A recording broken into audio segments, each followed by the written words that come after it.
The signal died at 4:47 in the morning. Nobody saw it coming. Nobody could have stopped it. 1 second, 12 John Deere 8320R tractors were rolling through the black Iowa soil of Hardin County, their GPS guidance systems painting perfect rows in the darkness, their cab lights cutting yellow slashes through the April fog. 12 machines, 12 operators, 12 families betting everything on the next 14 days of planting weather. And then silence.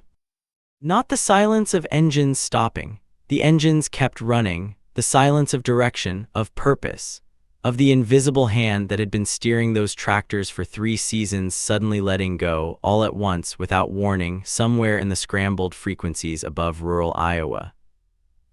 12 tractors rolled to a stop on 4,000 combined acres. 12 men sat in their climate-controlled cabs, staring at screens that had gone from green to red to black. 12 cell phones started ringing dealer numbers. 12 voices, one after another, saying the same thing into the dark morning air. Something's wrong, we can't plant. 3 miles to the east, on a gravel road the county hadn't properly graded since 1987, a single set of headlights was already moving. An old man, an old tractor, and 40 years of knowing exactly where he was. Let me tell you about Hardin County, Iowa, in the spring of 1999. If you have never stood in a central Iowa field at 4 in the morning in late April, you don't know what cold means the way a farmer knows it. It isn't the bone-cracking cold of January. It's a wetter cold, a sneaking cold. It comes up through the mud on the soles of your boots, through the knees of your Carhartt pants, into the small of your back where every man over 50 carries an old injury like a signature. The fog sits low and close, and it smells of turned earth and last year's corn stubble and the faint sweetness of anhydrous ammonia from the fields that were fertilized the week before. The fields of Hardin County in April 1999 look like something from another century, because in many ways they are. This is the knife-edge moment between 2 farming eras. The old farmers, the ones who learned on 2-cylinder John Deeres and horse-drawn planters, are fatting. The new breed, the ones who trust computers and satellites and precision agriculture, are rising. And the tension between those two worlds is about to crack open like a dry cornstalk in a windstorm. This is the Iowa River watershed, black soil that runs 18 inches deep before it hits clay. The kind of ground that built empires of corn, the kind of ground that men have fought over, gone bankrupt over, passed down through 4 generations and lost in a single bad year. The county seat is Eldora, population just under 3,000. There's a grain elevator on the north side of town that's been operated by the same co-op since 1931. There's a John Deere dealership on Highway 30 that opened in 1962 and now in 1999 is doing the best business it's ever done, because every farmer in the county seems to be buying something new, something computerized, something with a screen. And there's a gravel road 3 miles east of town that winds past a mailbox with the name ALDRICH painted on it in white letters, faded now to a pale gray. That mailbox belongs to Eldon Aldrich.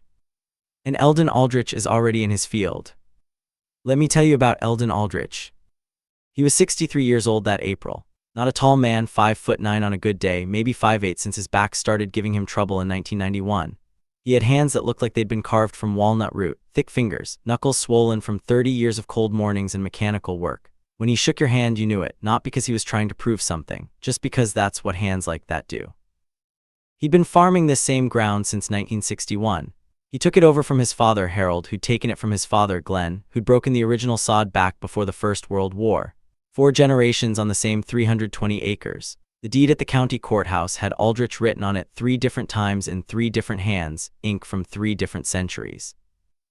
Eldon hadn't gone to college. He'd done 1 semester at Iowa State in 1954 before his father's first heart attack brought him home, and he never went back. He was not a man who apologized for that. He'd learned agriculture the way most knowledge is actually learned, by doing it, failing at it, doing it again, paying attention, and asking questions of men who'd failed more than he had. He ran 320 acres entirely by himself, plus another 80 he cash rented from the Bergman widow up the road. He had 1 full-time hired hand, a quiet Vietnamese immigrant named Than Nguyen who'd come to Iowa in 1981 and could fix anything with an engine and a set of vice grips. Together, the 2 of them ran an operation that larger farms looked at with polite condescension. His tractor was a 1979 John Deere 4440. Green and yellow, same as it had always been, though the green had faded in patches to the color of old sage. The engine had been rebuilt once in 1988 by Eldon and Than over the course of a February that never seemed to end. It had no GPS. It had no guidance system. It had no climate-controlled cab, just a canvas roof that kept most of the rain off and a heater that worked about 70% of the time. What it had was a 6-row John Deere 7000 planter from 1983, also rebuilt, also maintained with the obsessive care of a man who cannot afford to buy new and so has no choice but to make old things perfect. And it had Eldon.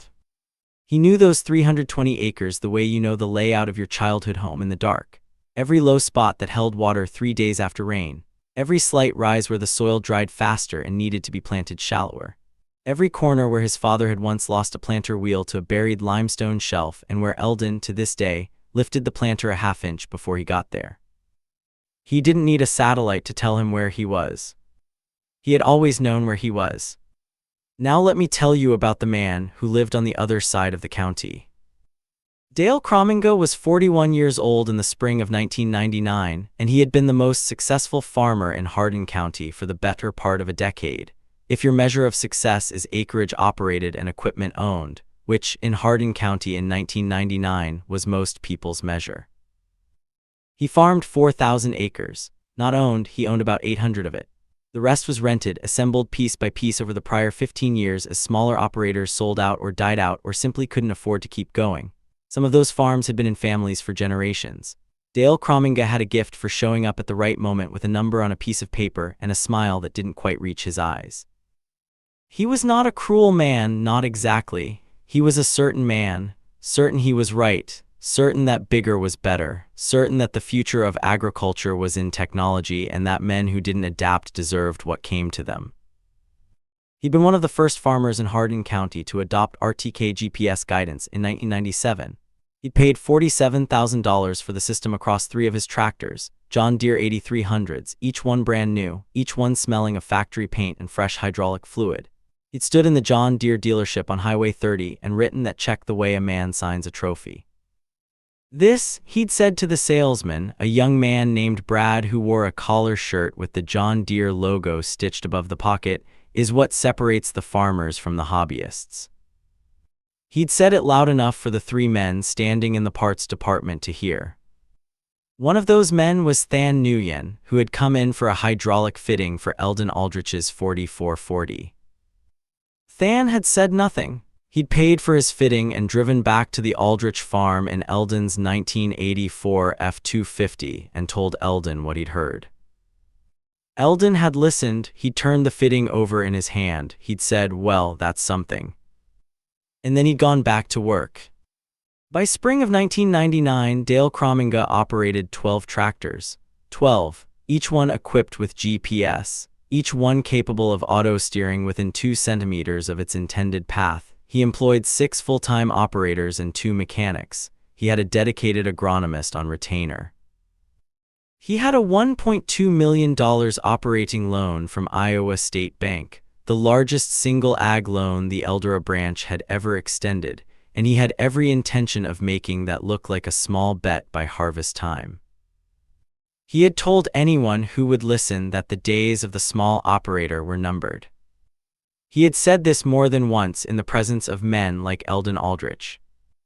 And he had said it with the comfortable certainty of someone who has never been wrong at exactly the wrong moment. The confrontation didn't happen dramatically, the way these things do in movies. It happened the way most real things happen, gradually, and then all at once, in the parking lot of the Hardin County Co-op elevator on a Tuesday morning in early April, 3 weeks before planting. Eldon had driven in to check the spring fertilizer prices. Dale Crominga was there with 2 of his operators, going over a delivery schedule with the co-op manager, a barrel-chested man named Phil Sutter who had worked the elevator since 1974 and had seen every variety of farm ego walk through his door. Dale saw Eldon first.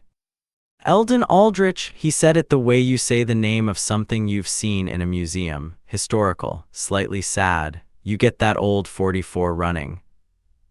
"Running fine," Eldon said. He was looking at the price board. Anhydrous had come up $6. "I heard you're not going GPS this year either." Eldon turned from the board. He looked at Dale Crominga with eyes that were the gray-blue of weathered barn siding. "That's right." Dale glanced at his operators. Both of them were younger men, 30s, the kind of men who wore baseball caps and looked at older farmers with the impatience of people in a hurry somewhere. "Eldon, I say this as a neighbor." Dale stepped forward slightly. "You can't compete, you know that, right? We'll have our 4,000 acres planted in 8 days with the guidance systems running. You're going to spend 2 weeks doing what we do in 1, and you're going to do it crooked." He smiled. The smile didn't reach his eyes. "I'm not saying that to be mean, I'm saying it because it's just math." Phil Sutter looked at the floor behind his counter. Eldon was quiet for a moment. "My rows aren't crooked," he said. "Come on, Eldon." Dale's voice carried the easy authority of a man who hadn't been contradicted seriously in several years. "You're running a 7,000 planter with no guidance, no RTK, no auto steer. You're doing it by eye, in the dark. A 60-something-year-old man's eye, no offense. The variance alone will cost you in yield." Let me pause here and ask you something. Have you ever been in a room or a parking lot or a grain elevator where someone was publicly talking down to you and every person around you was watching to see what you do?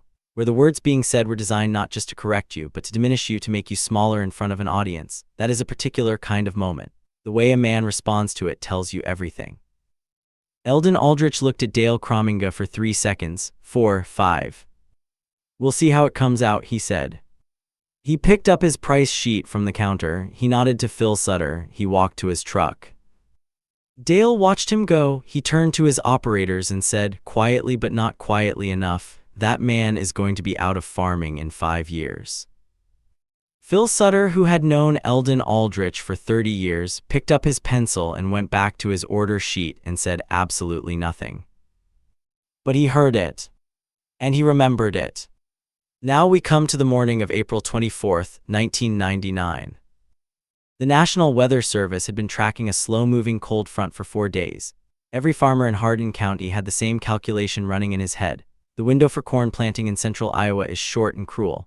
Soil temps needed to be above 50 degrees at 2-inch depth. The forecast showed a week of warmth followed by a return to cold and then possibly a late freeze. Plant now or wait 3 weeks for the next window. In corn country, 3 weeks can be the difference between a good year and a disaster. Dale Crominga had made his call on April 23rd. All 12 tractors would roll at midnight. They would run around the clock, operators cycling in shifts, GPS guiding each machine with robotic precision through the Iowa dark. He'd calculated he could finish all 4,000 acres in 9 days. He called a meeting at his shop that evening, 6 operators, 2 mechanics, his agronomist.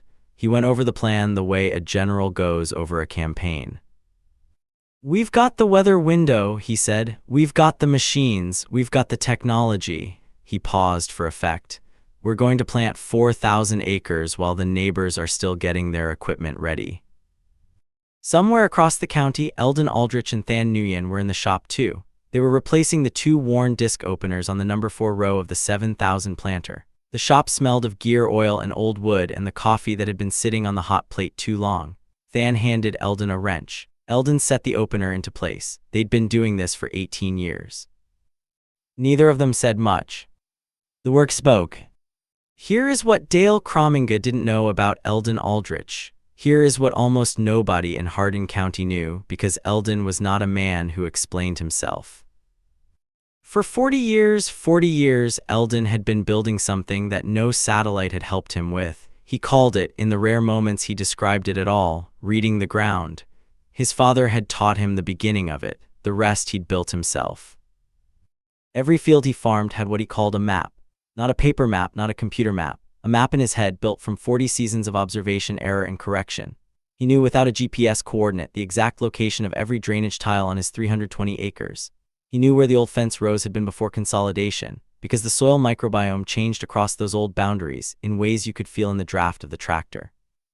He knew where 3 different soil types met on his main 80-acre field: Canisteo silty clay loam meeting Nicollet loam meeting Webster clay loam, and he planted each zone differently.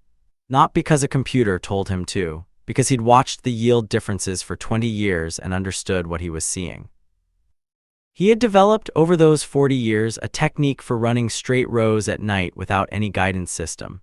It sounds almost too simple when you say it plainly. He used landmarks. Not just any landmarks, a system of landmarks built and maintained specifically for the purpose, refined through decades of small adjustments. At every field corner, Eldon had driven a white-painted steel fence post, not to fence anything but to reflect his tractor headlights. At the far end of each field, he or Than would park the F-250 with the headlights aimed back toward the field at a specific angle before each planting pass. He aligned the front of his tractor hood with these reference points with an almost unconscious precision, the way an experienced ship captain aligns with a lighthouse. On his main 120-acre field, which ran north-south along the gravel road, he had driven 7 reference posts over 30 years, each positioned based on careful measurement after the previous season's rows were plowed and the slight deviations corrected.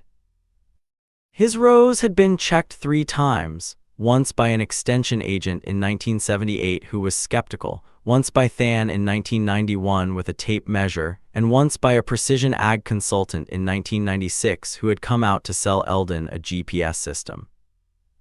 The consultant had measured the row deviation on Eldon's previous year's planting. He'd found an average variance of 1.8 inches across 120 acres. The RTK GPS systems he was selling were accurate to 2 centimeters, less than an inch. He hadn't sold Eldon Aldrich a system. But he'd been genuinely impressed. He told the story once at a precision ag conference in Ames in 1997 as a curious footnote. He hadn't used Eldon's name. He described it as a legacy operator in Hardin County. The agronomists in the room had been amused. A few had been thoughtful. None of them had driven out to the gravel road east of Eldora to meet the man. Now, here's something you need to understand about what happened at 4:47 in the morning on April 24, 1999, because this is the part of the story that the technology literature will tell you one way, and the truth is slightly more complicated. The GPS guidance failure that morning was not, as was initially reported, a satellite malfunction. It was a combination of solar weather and a software error in the base station correction signal that the local John Deere dealer, the same Brad who'd sold Dale Crominga his system 2 years prior, had set up to cover Hardin County. The base station, which sat on the roof of the dealership on Highway 30, had lost its correction signal at 4:47 a.m. due to a configuration error in an overnight software update. Without the correction signal from the base station, the GPS units on Dale Crominga's tractors drifted to a positional accuracy of plus or minus 10 to 15 feet, far too imprecise for the 2-centimeter passes they were programmed to run.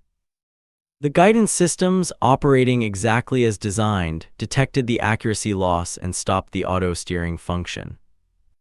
12 tractors, 4,000 acres, 9 days of planned planting. And not one operator on the ground who knew how to plant without the machine telling them where to go. Because no one had taught them that, because no one had thought they'd need to know. Let me take you back to that gravel road at 4:47 in the morning. Eldon Aldrich was on his 3rd pass of his north field when the phones across the county started lighting up. He didn't have a cell phone. He had a radio in the cab, an old AM/FM, the kind with actual knobs tuned to Who radio out of Des Moines, which would not cover the GPS story until the morning farm report at 6. He had coffee in a thermos that Ruth, his wife of 39 years, had filled at 3:30 when he came through the kitchen. He had the hum of the 4440's engine in his bones, the way you feel a familiar voice before you hear the words. The John Deere 4440 produced 130 horsepower from its turbocharged 404 cubic inch 6-cylinder diesel. In $1999, a new one would have cost you $78,000. Eldon's was worth perhaps $14,000 on the used market, less to a dealer, more to a man who knew what it was. The engine at this hour made a sound that Eldon had heard so many thousands of times he no longer consciously heard it. It had become simply the sound of going, of moving forward, of work being done. Behind him, the 7,000 planter was placing Pioneer 33P66 seed corn at 32,000 seeds per acre in rows exactly 30 inches apart. He was planting at a depth of exactly 1¾ inches, which was where he'd checked the soil temperature the previous afternoon, 51.3 degrees at that depth, warm enough. Each row unit of the 7,000 pressed the seed into the bottom of the furrow with a cast iron press wheel he'd replaced 3 seasons before, and the soil closed over it with the particular whisper sound of earth folding over a promise. The fog was thick enough that his headlights turned the air in front of him into a yellow wall. He could see perhaps 30 feet.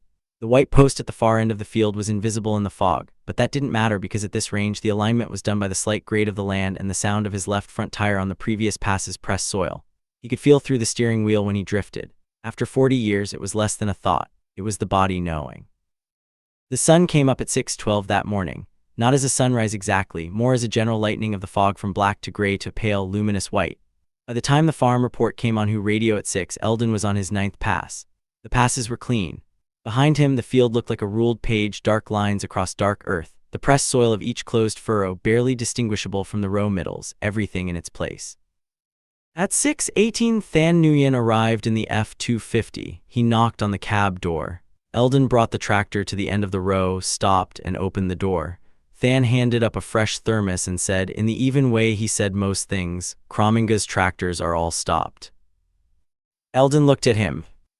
"GPS went out," Than said. "All of them. They've been on the phone with the dealer since 5. Eldon took the thermos. He looked out at his field. He looked back at Than. "How many acres they get done?" "About 200, they're saying. Maybe 210. Eldon nodded slowly. He did the arithmetic without speaking. 4,000 acres, 9 days planned, 200 done, a week of good weather remaining if the forecast held. "How long to fix it?" he said. "Dealer says maybe today, maybe tomorrow. They're waiting on someone from Des Moines." Eldon screwed the top off the thermos and poured coffee into the cap cup and drank it standing on the tractor step, looking at the fog burning slowly off the east end of his field. "Go move the truck to the north end," he said. "I want the lights on for the next pass." Than nodded and went. "Now let me pause here and ask you something. What is the difference between a skill and a technology?" Because in that moment, in that fog on that tractor, that question was being answered in Hardin County, Iowa, without anyone quite framing it that way. A technology can fail, it can be updated incorrectly, it can lose its signal, it can depend on a base station on a dealership rooftop that a software update broke at 4:45 in the morning. A technology is only as reliable as the chain of systems supporting it.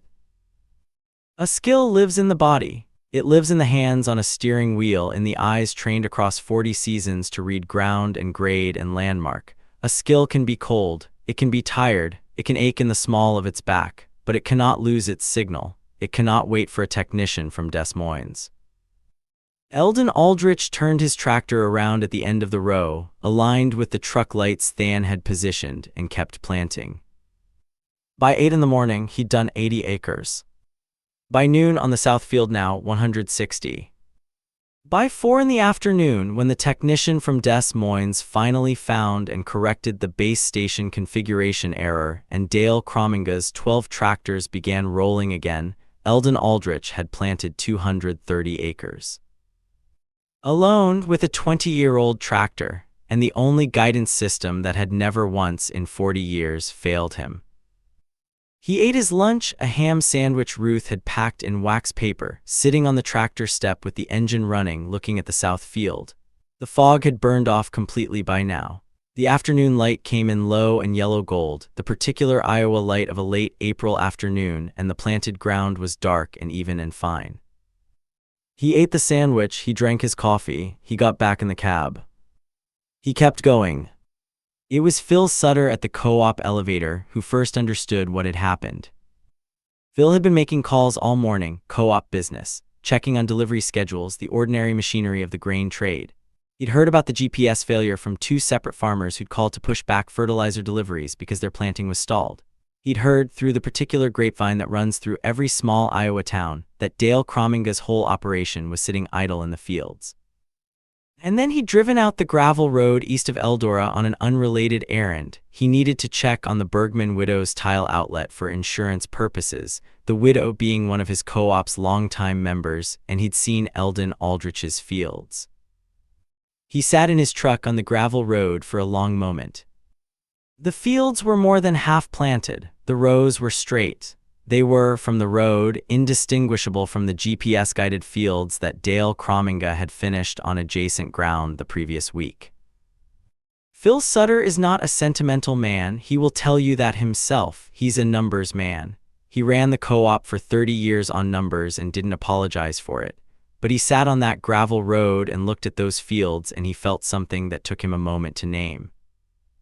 He drove back to town. He stopped at the John Deere dealership, not to say anything, just to pick up a parts catalog he'd ordered. Brad the salesman was on the phone, his voice tight, talking to someone about the base station repair. Two of Dale Crominga's operators were sitting in the waiting area with the hollow patience of men on an involuntary day off, drinking the dealership's weak coffee. Phil picked up his catalog. He looked at the two operators. "How many acres you boys need?" he said. One of them, a young man named Casey who'd been farming with Crominga for 2 years, said, 4,000 minus about 200. Phil nodded, and the fix. "Back up by 4 o'clock, they're saying." Phil did the arithmetic. GPS backup at 4, light until 8, 4 hours of planting per machine, 12 machines, in a 9-day window, now down to 8 days. It was tight, very tight. He said nothing further. He drove back to the co-op. That evening, Phil was at the Eldora Diner, a place so Midwestern it served pie with every meal whether you ordered it or not, when Dale Crominga came in. Dale was tired, you could see it. The morning's paralysis had cost him something more than hours. It had cost him the uncomplicated certainty he'd carried into planting season.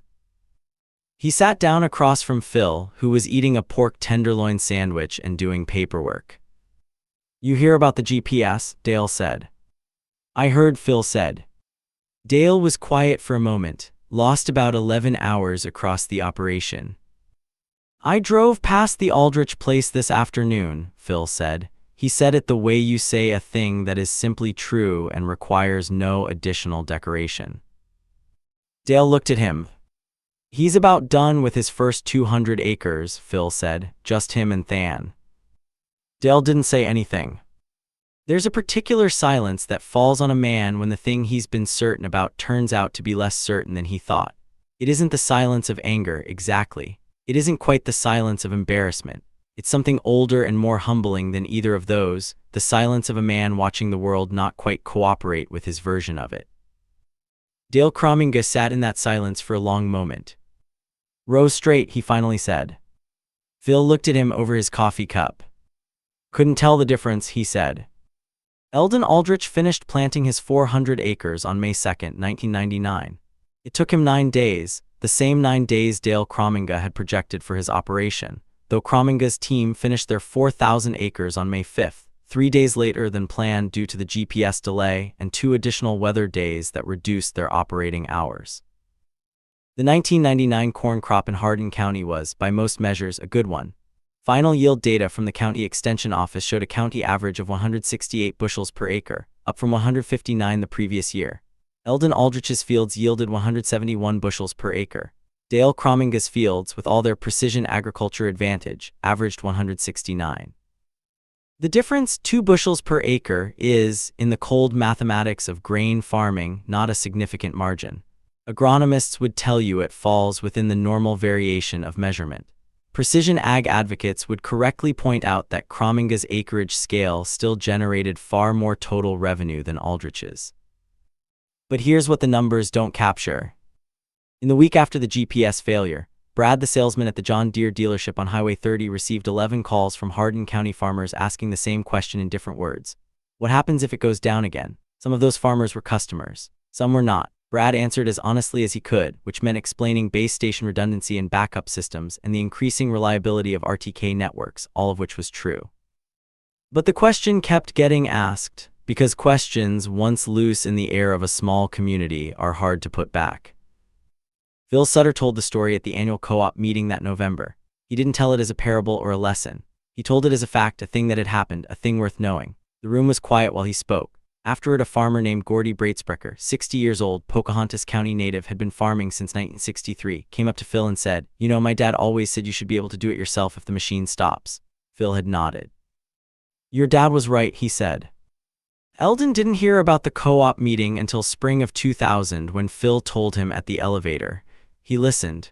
He nodded. He said, "That's something," in the same way he'd said it 4 years before when Than told him about Dale Crominga's comment in the dealership. He bought a new press wheel for the 7,000 planter and went home.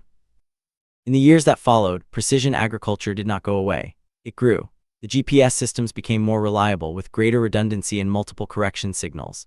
The RTK networks expanded. By 2005, most large operators in Hardin County had guidance systems that were, in practical terms, far more dependable than the 1997 vintage that had failed on that April morning. This is the truth, and it would be dishonest to imply otherwise. But something else happened in those years, a quiet, largely undocumented thing. Several younger farmers in Hardin County, men and women who had grown up using GPS from their first season, who had never been taught to plant by landmark and feel and 40 years of reading ground, started driving out the gravel road east of Eldora on evenings and weekend mornings. Not many, 5 or 6 over the course of several years. They came without calling ahead. They found Eldon in the field or the shop or the yard, and they asked him to show them. Show them how he set the reference posts. Show them how he aligned in the dark. Show them what he looked for when the guidance failed and all you had was your own 2 eyes and whatever your father had passed down and whatever you'd paid enough attention to learn for yourself. Eldon showed them. Every time he showed them, he didn't lecture. He didn't moralize. He walked them out to the field and stood next to them and pointed and said, "See that? That's what you're aligning to. And see how the soil changes color over there? That's the old clay lens. Plant shallower when you get there. Your guidance system won't know, but now you will." One of those younger farmers was Casey, the same Casey who'd been sitting in the John Deere waiting room drinking bad coffee the morning the GPS went down. He'd thought about that morning for 2 planting seasons before he finally drove out. He stood in Eldon's field on an October evening after harvest, listening. The corn was down, the stalks had been chopped, the soil was laid open to the fall sky. "Why'd you never get GPS?" Casey said finally. Eldon was quiet a moment, looking at his ground. "Couldn't afford the first generation," he said, "and then by the time I could have, I thought, what if I need to do it without it?" He paused. "What if the thing I'm depending on stops working? What do I do then?" He looked at Casey. "A man ought to be able to do his own work," he said, "whatever else he has." Casey nodded. He drove home in the dark. He has never told that story publicly, but he has thought about it every planting season since. Dale Crominga's operation continued to expand through the early 2000s. He was farming 5,500 acres by 2003. His debt load expanded with it. In 2006, a combination of input cost increases and a below-average yield year put him in restructuring conversations with Iowa State Bank. He came through it. He was a resilient man, whatever else he was, but he came through it smaller and quieter, without the particular ease of certainty he'd carried for so long. He and Eldon ran into each other at the elevator in 2004. It was the first time they'd been in the same room since that morning at the co-op 5 years before. Dale had looked at Eldon across the scale ticket window, and Eldon had nodded, and Dale had nodded back, and that was the whole of it. Sometimes that's what resolution looks like, not dramatic, not voiced, just 2 men older now acknowledging each other in the light of what they both know. Eldon Aldrich retired from active farming in 2008 at the age of 72. He sold the equipment. The 4440 went to a man in Webster County for $11,500, which Eldon said was a fair price, and cash rented the ground to a young couple named Derek and Amber Schroeder who'd come back to Hardin County after a decade in Des Moines. He helped them in their first 2 planting seasons, walking the fields with them, showing them what he'd built over 40 years. The Schroeders use GPS. They've used it since their first year. It works well. But in their shop, posted above the workbench in a plastic sleeve, there's a hand-drawn map, pencil on graph paper, Eldon's careful lettering showing every reference post location on every field, the soil type boundaries, the old tile lines, the limestone shelf in the northeast corner of the main field where you lift the planter a ½ inch before you get there. They've never had to use it, but it's there. Ruth Aldrich told me, and I want to be careful here because this is the kind of detail that matters. She told me that after Eldon retired, he used to go out to the fields in the evenings and just walk them, not inspecting, not checking, just walking the ground he'd known for 50 years. Sometimes she'd go with him. They'd walk the rows in the summer when the corn was shoulder high and the air smelled of pollen and warm earth. And Eldon would stop here and there and touch a leaf or a stalk, reading things she couldn't read.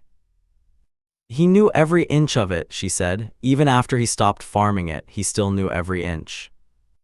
He passed away in March of 2014 at 78.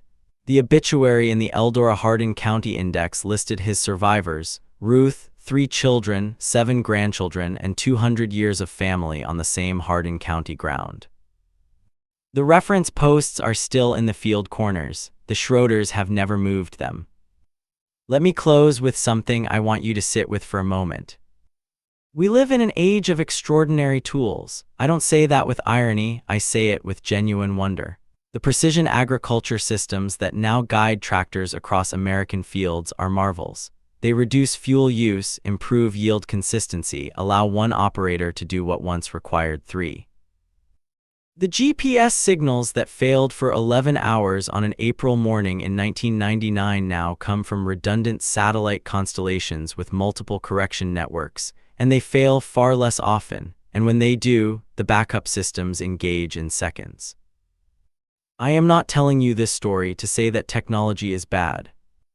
I am telling you this story to ask a different question. What do you carry in yourself that does not depend on a signal? Because here is what 40 years of watching the ground taught Eldon Aldrich, and here is what no software update can give you. The knowledge that lives in the body, in the hands, in the eyes trained to the specific texture and color and grade of the particular ground you're responsible for, that knowledge is yours in a way that borrowed precision never quite is. Eldon didn't plant straight rows because his guidance system worked. He planted straight rows because he had paid the price of 40 seasons of attention. He had made the errors in the early years and corrected them. He had watched where the soil changed and asked why. He had driven the posts and checked the tape measure and rebuilt the row units and replaced the press wheels and done the work of building by hand and eye and patience, what a satellite now builds in seconds. And on the one morning when the satellite went silent, on the one morning when 4,000 acres of ambitious, technologically advanced, financially leveraged planting sat idle in the fog, he already knew where he was. Let me ask you one final question before we go. Is there something in your life, your work, your relationships, your craft that you've allowed yourself to become completely dependent on a tool to manage? Something you could no longer do if the tool was taken away? I'm not suggesting the tool is bad. I'm asking whether you're still there behind it, whether the skill, the judgment, the embodied knowledge, whether that still lives in you, or whether you handed it off somewhere along the way and forgot to notice. Eldon Aldrich was not against progress. He was simply against being helpless. There is a difference. It is a meaningful difference. It is, I'd argue, one of the most meaningful differences a person can maintain in a life. The old farmers knew something about this. The ones who came up in the decades before everything had a computer, they knew that a machine is a tool, and a tool will fail, and on the morning it fails, you need to have something of your own to put in its place. They knew it not as a philosophy but as a survival fact, learned in the hard school of equipment that broke at exactly the wrong time in exactly the wrong field and left you with nothing but your own 2 hands, and whatever you'd been paying attention to. We've lost some of that. We've traded it for convenience, which is a trade worth examining at minimum. Eldon Aldrich planted his 400 acres. He planted them straight in the dark in the fog alone. He finished 9 days after he started, and the yield was 171 bushels per acre, and the rows were clean, and the ground came up even that May in a way that made even Dale Crominga, who drove past once on a morning in late May, when the first green shoots were showing, slow his truck and look. Dale Crominga doesn't know I know this. But Phil Sutter saw him. And Phil Sutter never forgot. If this story moved you, if it reminded you of a farmer in your family, a grandparent who knew how to do things we've forgotten, a moment when old wisdom outlasted new technology, tell us in the comments. Tell us who they were. These stories deserve to be kept. And if you think someone else needs to hear this one, share it with them. That's how the forgotten farmers stay remembered. I'll see you next time. Historical context is real. The 1999 GPS guidance failures experienced by early RTK adopters, the characteristics of the John Deere 4440 and 7000 planter, Iowa soil classifications, and the precision agriculture adoption timeline in central Iowa are drawn from historical record. Characters, names, specific dialogue, and individual farm details are dramatized for storytelling purposes.